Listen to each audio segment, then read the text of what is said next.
وقد جاء في حديث الدعاء الذي علمه النبي صلى الله عليه وسلم لمن كان به وجع: أعوذ بعزة الله وقدرته من شر ما أجد وأحاذر. هذه من أعظم الرقية. الذي يريد أن يتعلم الرقى بدلا من أن يكتب كتابات عليه أن يحفظ مثل هذه الأدعية، وهذا من جوامع كلمه عليه الصلاة والسلام، ألفاظ قصيرة فيها التعوذ: أعوذ بعزة الله وقدرته من شر ما أجد وأحاذر، أيا كان المرض. القضية قضية العزيمة، صدق العزيمة وقوة الإيمان والثقة في الله.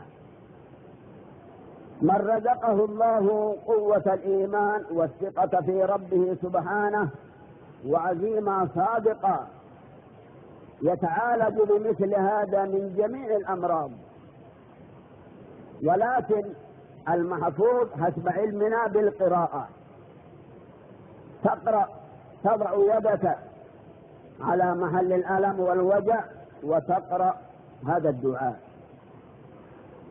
في هذه الرواية لم يأتي حتى النفس ثم تتنفس، وإنما مجرد القراءة فقط.